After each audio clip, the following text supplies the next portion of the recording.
নবীজি সাল্লাল্লাহু আলাইহি ওয়াসাল্লাম একদিন মসজিদে নববীর মিম্বারে বসে রাসূলুল্লাহ সাল্লাল্লাহু আলাইহি ওয়াসাল্লাম বললেন আমিন। দ্বিতীয় মিম্বারে বসে নবীজি বললেন আমিন। তৃতীয় মিম্বারে নবীজি উঠে বললেন আমিন।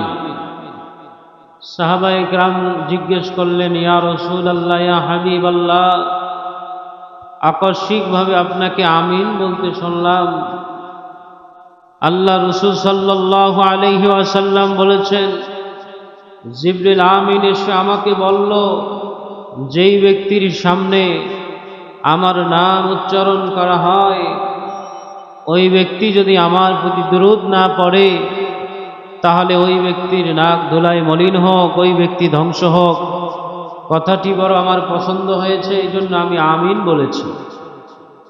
দ্বিতীয় মেম্বারের দ্বিতীয় থাকে রাসূল সাল্লাল্লাহু আলাইহি ওয়াসাল্লাম তখন নবীজি বলছিলেন আমিন। নবীজি সাল্লাল্লাহু আলাইহি ওয়াসাল্লাম ইরশাদ করেন, জিবরিল আমিন বলছিলেন, যেই ব্যক্তি মাতা পিতাকে পেল কিন্তু তাদেরকে সন্তুষ্ট করতে পারল না, খেদমত করতে পারল না, ওই ব্যক্তির নাক ধুলায় মলিন হোক, ওই ব্যক্তি ধ্বংস হোক। নবীজি সাল্লাল্লাহু আলাইহি ওয়াসাল্লাম বললেন আমিন। তৃতীয় আমিন রাসূল সাল্লাল্লাহু আলাইহি ওয়াসাল্লাম বলেছিলেন, যেই ব্যক্তি রমজানুল মুবারক পেল, দীর্ঘ একটি মাস, রহমতের মাস, মাগফিরাতের মাস, নাজাতের মাস যেই ব্যক্তি পেল, গুনাহ থেকে মুক্ত হওয়ার মাস, জাহান্নাম থেকে নাম কাটিয়ে জান্নাতি হওয়ার মাস যেই ব্যক্তি পেল, এই দীর্ঘ একটি রমজানুল মুবারক পেল কিন্তু তার জীবনের গুনাহ খাতাগুলি মাফ করাতে পারল না, ওই ব্যক্তির নাক ধুলায় মলিন হোক, ওই ব্যক্তি ধ্বংস হোক। রাসূল বলছিলেন আমিন। তাহলে রাসূল সাল্লাল্লাহু আলাইহি ওয়াসাল্লাম এই রমজানুল মুবারককে কত গুরুত্বের সহিত দেখেছেন। আল্লাহ সুবহানাহু ওয়া তাআলা বান্দার জন্য কত গুরুত্বের সহিত এই রমজানকে দিয়েছেন, কিন্তু কপাল পোড়া হতভাগা ব্যক্তিরা, অনেকে রোজাও থাকে না, তারাবিও পড়ে না, অনেকে আল্লাহ সুবহানাহু ওয়া তাআলার কোনো হুকুম সম্পর্কে নিজের দিলে অন্তরে কোনো মায়া মহব্বত নেই, আমলও করে না, অন্যকে আমল করার জন্যও বলে না। কি বলেন, ঠিক কিনা?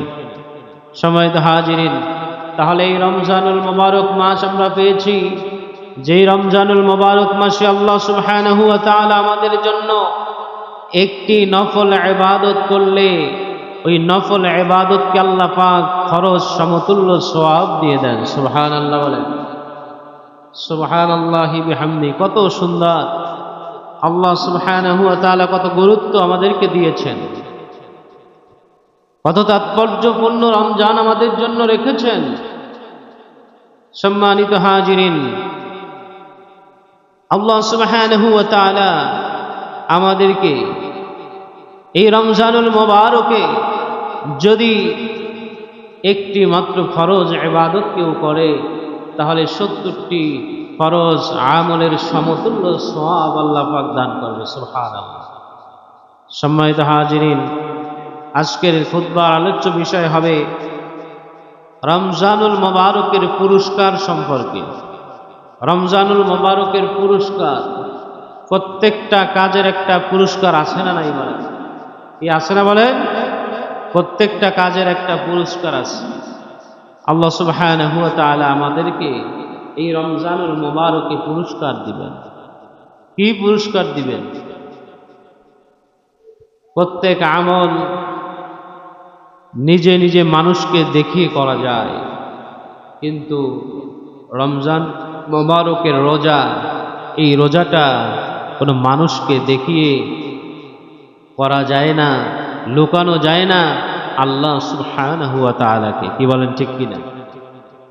সম্মানিত হাজিরিন, তাহলে আল্লাহ সুবহানাহু ওয়া তাআলা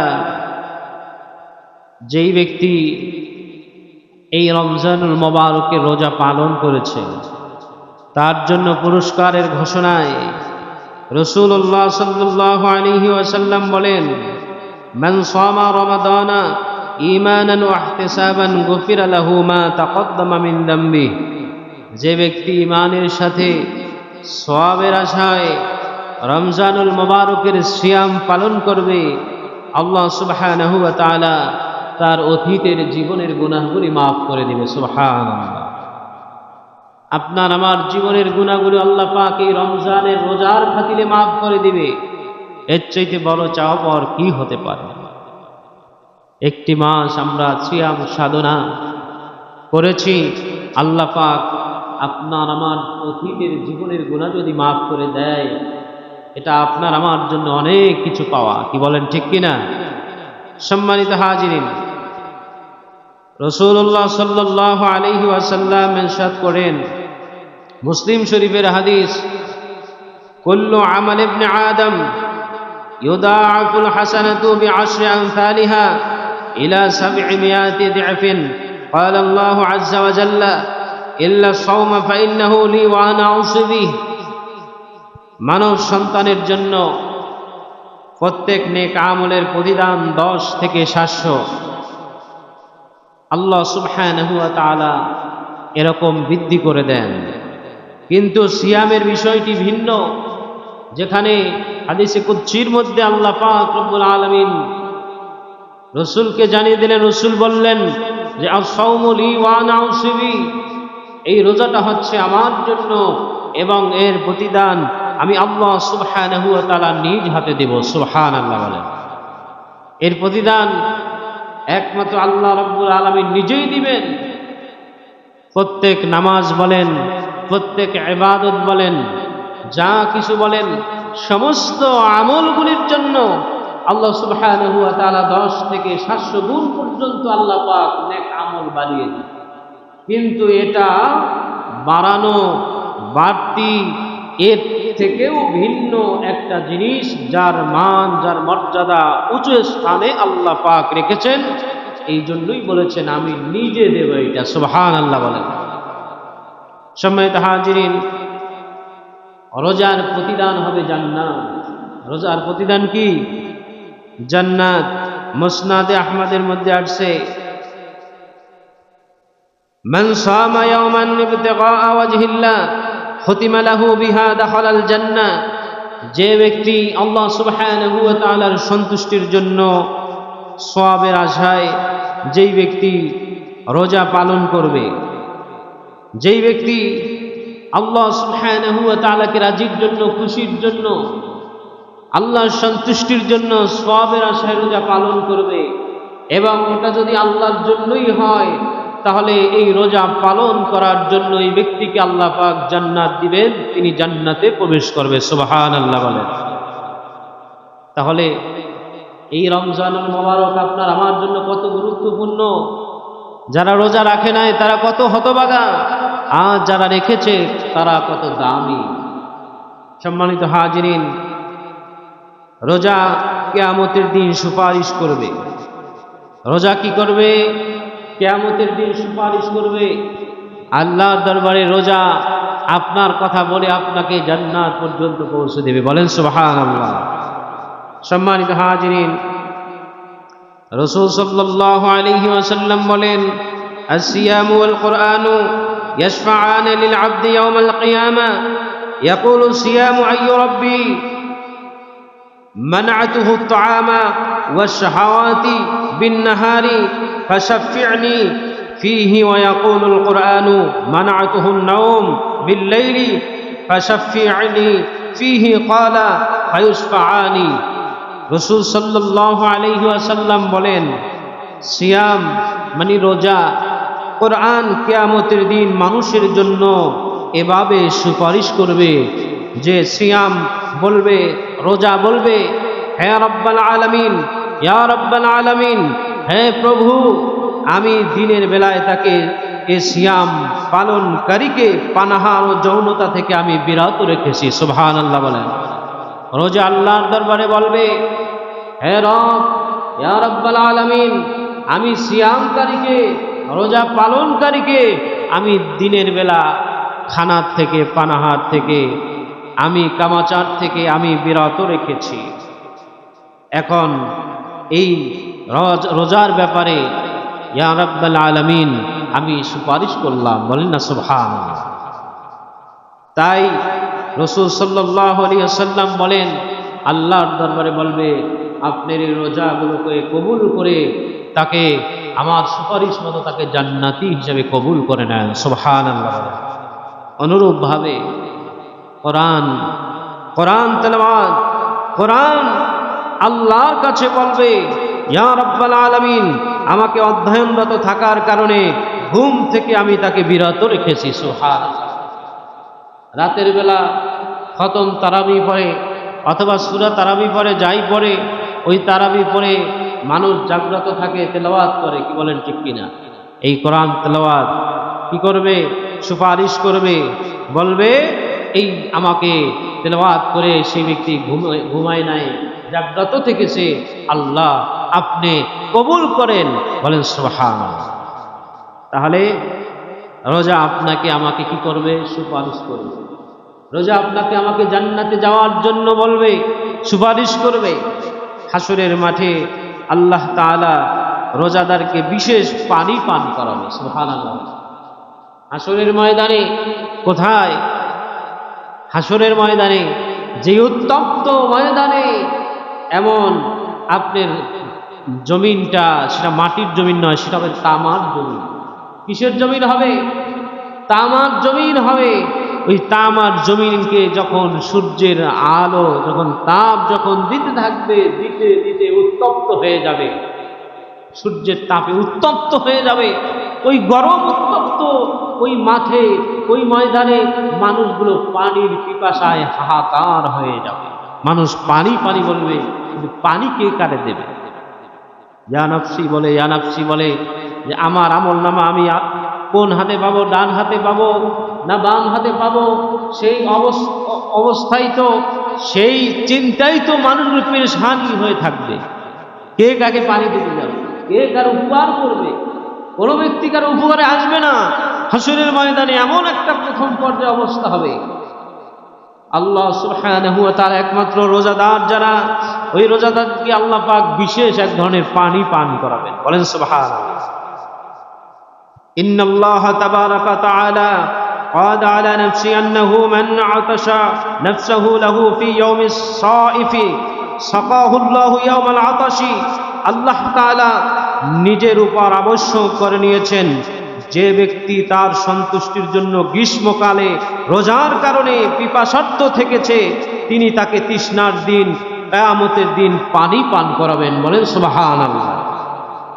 মুসনাদে বাজ্জারের 1039 নম্বর হাদিস শরীফের মধ্যে হাদিসখানা আনা হয়েছে যে এই পিপাসার মুহূর্তে একজন মানুষ কত পিপাসিতই না হয়, মুখ শুকিয়ে যায়, জিহ্বা শুকিয়ে যায়, কলিজা শুকিয়ে যায়, ভিতর শুকিয়ে যায়, শরীর শুষ্ক হয়ে যায়, কিন্তু তারপরেও মানুষরা আল্লাহ সুবহানাহু ওয়া তাআলার সন্তুষ্টির জন্য, আল্লাহ পাকের রাজির জন্য, খুশির জন্য যে রোজা রেখেছে, এই রোজা উনি ভাঙে না, পানিও খায় না, এই সন্তুষ্টির জন্যই আল্লাহ পাক রব্বুল আলামিন তাকে পানি পান করাবে, সুবহানাল্লাহ। কিসের পানি পান করাবেন? বিশেষ এক ধরনের পানি পান করাবেন। নবীজি সাল্লাল্লাহু আলাইহি ওয়াসাল্লাম ইরশাদ করেছেন, যেই ব্যক্তি এরকম রোজা পালন করবে, ওই ব্যক্তিকে আল্লাহ সুবহানাহু ওয়া তাআলা হাউজে কাউসারের পানি পান করাবে, সুবহানাল্লাহ। হাউজে কাউসারের পানি, যেটা মধুর চাইতেও মিষ্টি, বরফের চাইতেও ঠান্ডা, দুধের চাইতেও সাদা, একবার যেই ব্যক্তি পানিটা পান করবে, ওই ব্যক্তি আর জান্নাতে যাওয়ার আগ পর্যন্ত আর জীবনে তার পানির পিপাসা লাগবে না, সুবহানাল্লাহ। কারণ জান্নাতে গেলে তো খাবারের অভাব নাই, পানির অভাব নাই, মানে এক কথায় ওই একবার যদি পানি পান করে আর পানির পিপাসা তার লাগবে না। সম্মানিত হাজিরিন, আল্লাহ সুবহানাহু ওয়া তাআলা রোজাদারকে এই পুরস্কারগুলো দিবেন।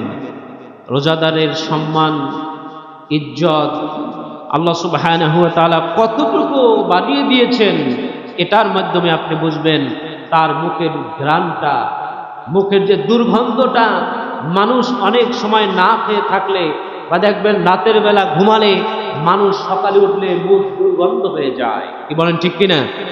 মুখ দুর্গন্ধ হয়ে যায়। কিন্তু একজন মানুষ রোজা রাখার কারণে একেবারে সুবহে সাদিক থেকে ইফতারে আগ পর্যন্ত ওই মানুষটা যখন না খেয়ে থাকে ওই মানুষটার মুখে দুর্গন্ধ হয়ে যায়, কি বলেন ঠিক কিনা? আল্লাহ সুবহানাহু ওয়া তাআলা ওই দুর্গন্ধটাকে মেশকাম্বরের চাইতেও সুগন্ধি মনে করেছেন, আল্লাহর কাছে দামি মনে করেছেন। সুবহানাল্লাহ বলেন। বুখারী শরীফের 1904 নম্বর হাদিসের মধ্যে আল্লাহ রাসূল সাল্লাল্লাহু আলাইহি ওয়াসাল্লাম ইরশাদ করেন, ওয়াল্লাযী নাফসি বিয়াদি লাখুলুফু ফামিস সাইমি আতিয়াবু ইনদাল্লাহি মিন রিহিল মিস্ক। সেই সত্তার শপথ যার হাতে আমি মুহাম্মদুর রাসূলুল্লাহ সাল্লাল্লাহু আলাইহি ওয়াসাল্লামের প্রাণ, রোজাদারের মুখের দুর্গন্ধ আল্লাহর নিকট মিস্কের সুগন্ধির চেয়েও অধিক সুগন্ধি। বলেন সুবহানাল্লাহ।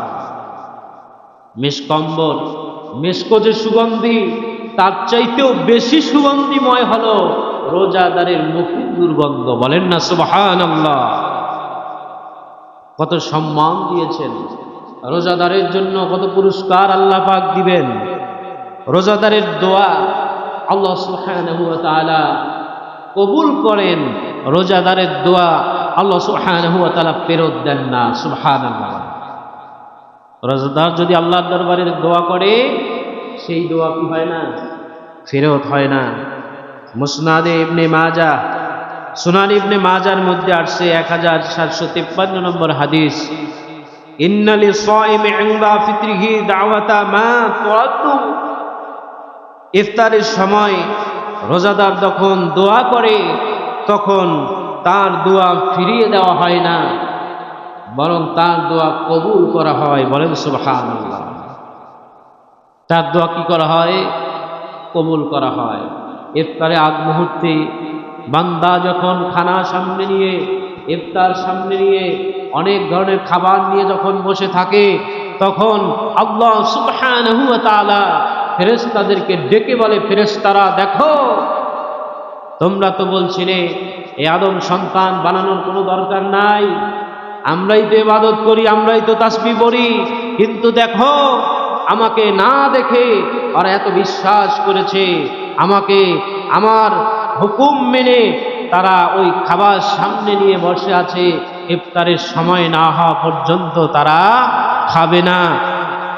ফেরেশতাদের সামনে গর্ব করে বলে, আর তোমরা সাক্ষী থাকো, এদেরকে আমি আল্লাহ সুবহানাহু ওয়া তাআলা এদের জবান থেকে যে দোয়াগুলো বের হবে আমি আল্লাহ এই দোয়াগুলোকে কবুল করে নিব। সুবহানাল্লাহ। সম্মানিত হাজিরিন, রোজাদার যখন আল্লাহর কাছে দোয়া করবে রোজাদারের দোয়া কবুল হবে। স্পেশাল ভাবে ইফতারে আগ মুহূর্তে যখন আল্লাহর কাছে দোয়া করবে এই দোয়া আল্লাহ পাক ফিরাবে না। বিশ্বাসের সহিত, ভক্তির সহিত আপনি যদি দোয়া করতে পারেন আপনার দোয়া কবুল করবে। কি বলেন? করবে কি করবে না? রোজাদার ব্যক্তি, যেই ব্যক্তি রোজা পালন করবে ওই ব্যক্তিকে আল্লাহ সুবহানাহু ওয়া তাআলা স্পেশাল রায়আন নামক দরজা দিয়ে জান্নাতের মধ্যে পৌঁছাবে। সুবহানাল্লাহ বলে। জান্নাতের যে 8টা দরজা, অন্যান্য দরজা দিয়ে জান্নাতীরা যাবে, কিন্তু রোজা পালন না করলে এই রায়আন দরজা দিয়ে যেতে পারবে না। সুবহানাল্লাহ বলে।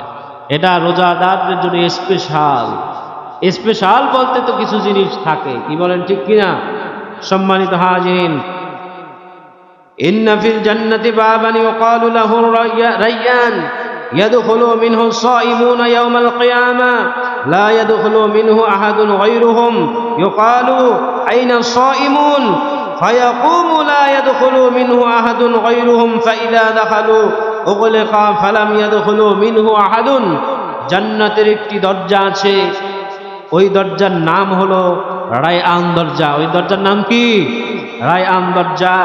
কিয়ামতের দিন শুধু যারা সায়েম, যারা রোজা পালন করেছে, যারা সিয়াম পালন করেছে, এই ব্যক্তিরাই শুধু ওই দরজা দিয়ে জান্নাতে প্রবেশ করতে পারবে। তাদের ছাড়া অন্য কেউ দরজা দিয়ে প্রবেশ করতে পারবে না। কেউ যদি প্রবেশ করতে চায় তাহলে ঘোষণা আসবে, রোজা পালন যারা করেছে এটা তাদের জন্য। আর ওই দিন ফেরেশতারা, ওই রায়আন দরজার ফেরেশতারা ঘোষণা দেবে, রায়আন দরজার যেই ফেরেশতারা দায়িত্ব থাকবে ওরা ঘোষণা দিবে, ওই রোজা পালনকারীরা কোথায়?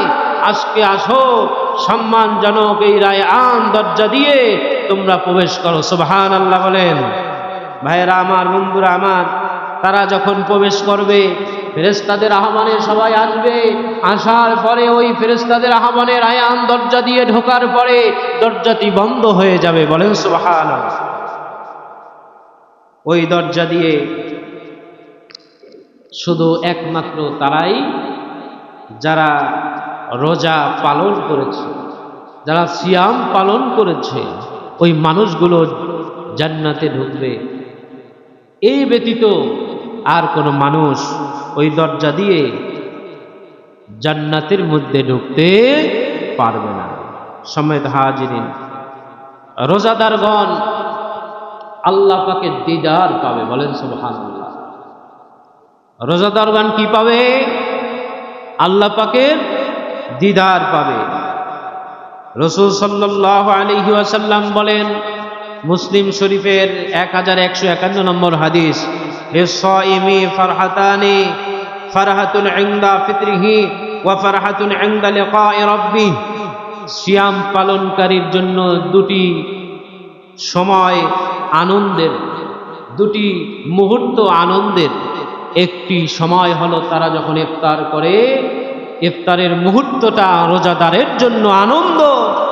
আর দ্বিতীয়টা হলো যখন আল্লাহর সাথে তারা দিদার করবে। সুবহানাল্লাহ।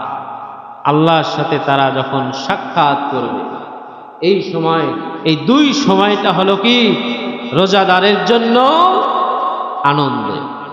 দেখেন, ঠিকই তো, যখন আমরা সারাদিন না খেয়ে থাকি, না খেয়ে থাকার পরে ইফতারের আগ মুহূর্তে যখন খাবারগুলো সামনে রাখা হয়, আমরা খাই না, কিন্তু তারপরেও আমাদের মধ্যে একটা আনন্দ প্রকাশ হয়। কি বলেন, ঠিক কিনা? আনন্দের বহিঃপ্রকাশ হয়, এখান থেকে একটা আনন্দ হয়, মনের মধ্যে একটা আনন্দ পাওয়া যায়। রাসূল সাল্লাল্লাহু আলাইহি ওয়াসাল্লাম বলেছেন যে দুইটা আনন্দের মুহূর্ত, তো একটা আনন্দ দুনিয়া আমরা পেয়ে গেছি। কি বলেন, ঠিক কিনা?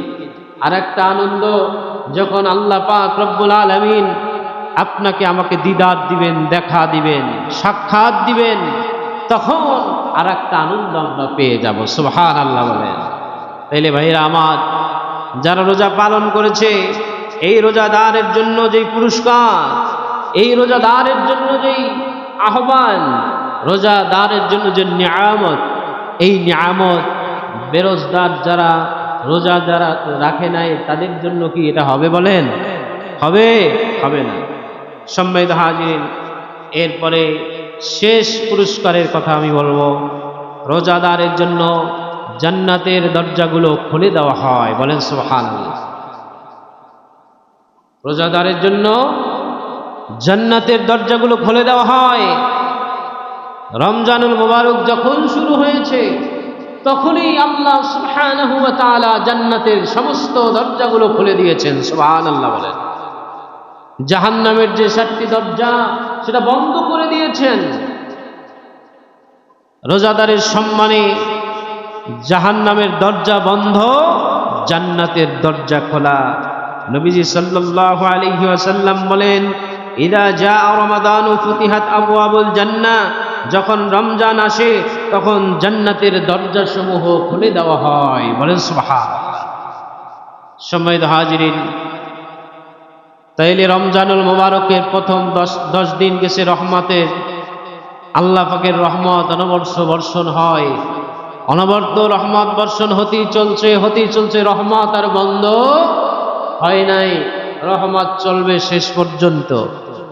মাগফিরাতের 10 দিন, মানে দ্বিতীয় 10 দিন মাগফিরাতের ঘোষণা হলেও মাগফিরাত মানে ক্ষমা হবে সারা মাস। বলেন সুবহানাল্লাহ। এরপরে তৃতীয় 10 দিন নাজাতের 10 দিন। এই নাজাতের 10 দিনে আমরা আছি, নাজাতের 10 দিনে আমরা উপনীত হয়েছি। আপনি একজন মানুষ যেন এই রহমতের 10 দিন, মাগফিরাতের 10 দিন, নাজাতের 10 দিন, এই 3টা স্তরকে অন্তত খেয়াল করে যেন ইবাদতে মশগুল হতে পারে। যে আয় হায়, রহমতের 10 দিন তো আসলো, আমার থেকে আবার চলেও গেল, আমি রহমতের 10 দিন তো ভালো ইবাদত করতে পারলাম না, আমি মাগফিরাতের 10 দিন তো অন্তত ইবাদতে কাটিয়ে দেই। সুবহান। মাগফিরাতের 10 দিন তো চলেই গেল, এরপরে আছে নাজাতের 10 দিন। এই নাজাতের 10টা দিন অন্তত আমি ইবাদতে মশগুল থাকি, ইবাদতে কাটিয়ে দেই। কিন্তু যারা কপাল পরা, যারা নাফরমান বান্দা, তাদের কাছে এগুলো রহমত আসবে কখন, মাগফিরাত আসবে কখন, নাজাত আসবে যাবে কখন, এটা তাদের কোনো খেয়ালেই নেই। একজন জাহান্নামী মানুষকে আল্লাহ সুবহানাহু ওয়া তাআলা এই রমজানুল মোবারকে তার জীবনের গুনাহগুলি মাফ করে আল্লাহ পাক তাকে জান্নাতি বানায় দিতে পারে। কি বলেন ঠিক কিনা? তাহলে আপনাকে আমাকে কি করতে হবে? ইবাদত করতে হবে। জীবনে গুনাহ নাই এমন কোনো মানুষ নাই, বুকে হাত দিয়ে কেউই বলতে পারবে না যে আমার জীবনে গুনাহ নাই। গুনাহ আছে কম বেশি, কম কারো বেশি কারো। তাহলে এই রমজান আমরা পেয়েছি, এই রমজানে যেন আমাদের জীবনের গুনাহগুলি আমরা মাফ করাতে পারি। রাসূলুল্লাহ সাল্লাল্লাহু আলাইহি ওয়াসাল্লামের কাছে সাহাবায়ে কিরামগণ আরজ করলেন, ইয়া রাসূলুল্লাহ, ইয়া হাবিবাল্লাহ, হুজুর, আমাদের আগের জমানার লোকেরা অনেক বৎসর পর্যন্ত তারা হায়াত পেত, অনেক বৎসর পর্যন্ত হায়াত পেত, কিন্তু আমাদের হায়াত হলো অল্প, সীমিত। এই সীমিত সময়ের মধ্যে আমরা কেমন করে আমরা জান্নাতি হব, আমল করে কেমন করে আল্লাহকে রাজি খুশি করে। সাহাবায়ে কিরামগণ তারা সত্যের মাপকাঠি, তারা তো এমনিতেই জান্নাতি, কিন্তু এই প্রশ্নটা আমাদের জন্য প্রযোজ্য, এইটা আমাদের জন্য। ভাইরা আমার, বন্ধুরা আমার, আল্লাহ রাসূল সাল্লাল্লাহু আলাইহি ওয়াসাল্লাম ইরশাদ করলেন, রমজানুল মোবারকে লাইলাতুল কদর নামে এমন একটা রজনী আল্লাহ পাক আমাদের জন্য, উম্মতে মুহাম্মাদের জন্য দিয়েছেন। ওই রাত্রিতে যদি কেউ ইবাদত করে, ওই রাত্রি হলো 1000 মাস ইবাদতের চাইতেও শ্রেষ্ঠ। সুবহানাল্লাহ বলেন। ভাইরা আমার, বন্ধুরা আমার, কদরের আলোচনা আমি গত জুমাই করেছি। শেষ দশকের বেজর রাত্রিগুলো নবীজি সাল্লাল্লাহু আলাইহি ওয়াসাল্লাম ইরশাদ করেছেন, তোমরা শেষ দশকের বেজর রাত্রিগুলো তোমরা তালাশ করো, বেজর রাত্রিগুলো তোমরা তালাশ করো, এই বেজর রাত্রিগুলোর মধ্যে কদর নিহিত আছে। সুবহানাল্লাহ বলে। তাইলে আমরা 21 তারাবি আমরা পড়েছি, বেজর রাত্রি গিয়েছি, কি বলেন ঠিক? এরপরে গত রাত্রে 23 তারাবি আমরা পড়েছি, বেজর রাত্রি গিয়েছি, কি বলেন ঠিক? এরপরে সামনে আছে 25, এরপরে আছে 27, এরপরে আছে 29। এই 3টি রাত্র আমরা যেন কদর তালাশ করতে পারি। যদি আমরা পেয়ে যাই, তাহলে এই একটি রাত হবে আপনার আমার জন্য 1000 মাসের চাইতেও শ্রেষ্ঠ। বলেন সুবহানাল্লাহ। সম্মানিত হাজিরিন, এই কদর আমরা পেয়েছি। রাসূলুল্লাহ সাল্লাল্লাহু আলাইহি সাল্লাম বলেছেন যে উম্মতে মুহাম্মাদি হায়াত যদিও কম পাবে, যদি একটা মাত্র কদর পায় জীবনে, তাহলে আপনার 1000 মাসের চাইতেও শ্রেষ্ঠ হবে।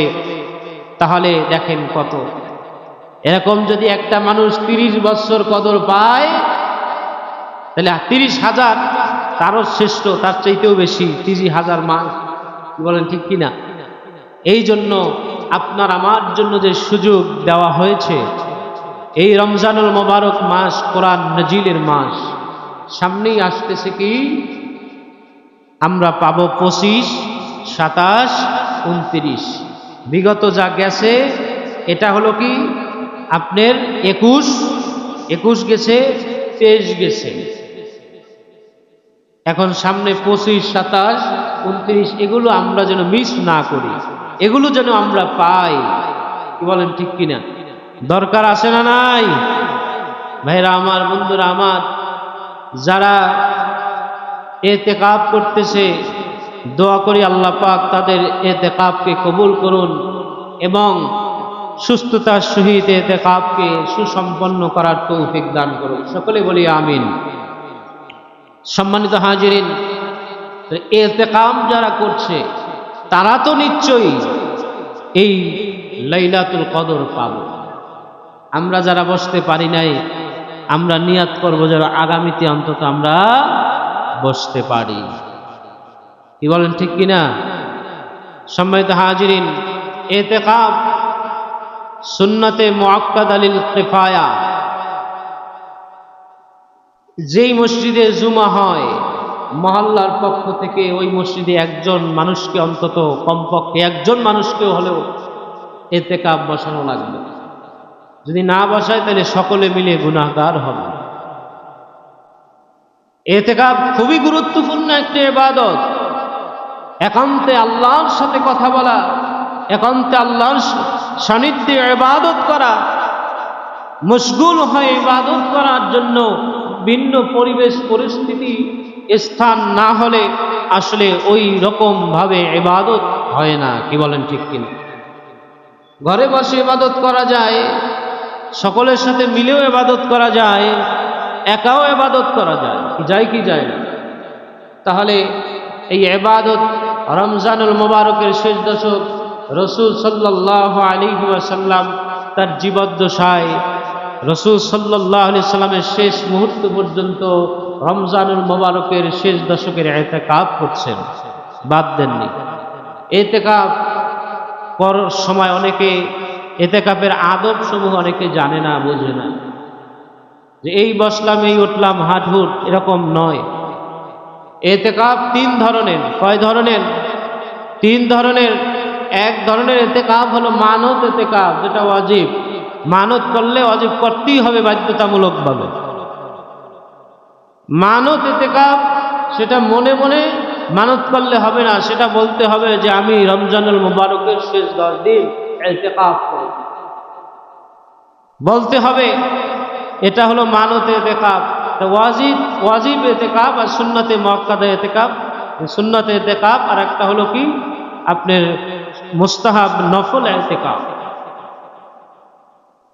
তো আমাদের মসজিদে 3 জন বসছিল। একদিন রুহুল আমিন ভাই উনি অসুস্থ হওয়ার কারণে উনি বের হয়ে গেছেন।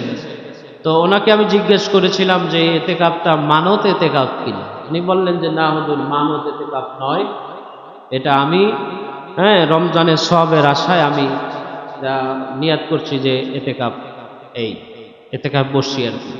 তো বিষয়টা হলো, মানত যদি ইতিকাফ হতো তাহলে আবার ওই ইতিকাফ ওনাকে বসতে হতো। যদি উনি যখন সুস্থ হয় তখন বসবে, যে কয়দিন ইতিকাফ করেছে পরবর্তী 10 দিন না পুরানো পর্যন্ত আবার রোজার পরে, রমজানের পরে রোজা রেখে আবার ইতিকাফ করতে হতো। তো অনেকে ইতিকাফ করে, ইতিকাফ করার পরে বাহিরে হাঁটা চলা করে, অযথা মসজিদ থেকে বের হয়। অযথা মসজিদ থেকে বের হওয়া যাবে না। অযথা মসজিদ থেকে বের হলে ইতিকাফ ছুটে যায়। ইতিকাফ এমন একটি বিষয়, মসজিদে আপনি আছেন, আপনি শুধু শুধু ঘুমাইয়া আছেন, এটাও মাকরুহ। কিন্তু এই যদি হয় যে আপনি গুনাহ থেকে বাঁচার জন্য আপনি ইবাদত না করে আপনি ঘুমাচ্ছেন, তাইলে ঠিক আছে। ইবাদত বসে মশগুল থাকেন, তাসবিহ পড়েন, কোরআন তেলাওয়াত করেন, আল্লাহর জিকির করেন, দুরূদ শরীফ পড়েন, ইসলামী বই পড়েন, এগুলো পড়া যায়। কিন্তু ইতিকাফ অবস্থায় দেখা গেছে অযথা বিভিন্ন রকমের আচার ব্যবহার কথাবার্তা বলে ইতিকাফের আদব যদি ভঙ্গ করেন তাহলে ইতিকাফ ছুটে যায়। এমনকি ইতিকাফে বসে জানাজা নামাজ পর্যন্ত সেখানে যাওয়া যাবে না, তাহলে ইতিকাফ ছুটে যাবে। ইতিকাফে বসে প্রয়োজনীয় যে জিনিসগুলো আছে, যে হাজত সারতে হবে, প্রস্রাব পায়খানা করতে হবে, এটার জন্য মসজিদে বাইরে হইলে হাজত সেরে আবার চলে আসবে। মাসআলার ভিতরে এমন আছে, উনি যদি হাজত সারতে যায় অথবা বাহিরে যায়, প্রতিমধ্যে পাওনাদার টাকা পাবে, উনি এতেকাফকারীকে আটকিয়ে দিয়েছে। যদি বিলম্ব হয় আসতে, ওনার এতেকাফ ছুটে যাবে। এতেকাফ কত গুরুত্বপূর্ণ একটা বিষয়। দেখা গেছে এতেকাফে বসে মসজিদের বাইরে বৈশা একজনের সাথে আলাপ করতেছে। কি আলাপ করতেছে আল্লাহই ভালো জানে। মসজিদে বসে এতেকাফে বসে বেচা কিনা, এগুলা করা যাবে না। এতেকাফে বসে অযথা আলাপ করা যাবে না। কিন্তু আমরা অনেকে জানি না যে এতেকাফ বসছি শুধু ওয়াক্ত মতো নামাজ পড়ব, এতেকাফ বসছি আপনার সেহরির সময় সেহরি খাবো, ইফতারের সময় ইফতার খাবো, আর কোনো কিছুই আমি মানব না, তাইলে হবে না। তো আল্লাহ পাক আমাদের সকলকে রমজানুল মুবারকে বেশি বেশি নেক আমল করে গুনাহমুক্ত জীবন গঠন করে নিষ্পাপ আল্লাহওয়ালা তাকওয়াবান বানিয়ে আমাদেরকে যেন আল্লাহ পাক এই রমজান কবুল করে। সকলে বলি আমিন।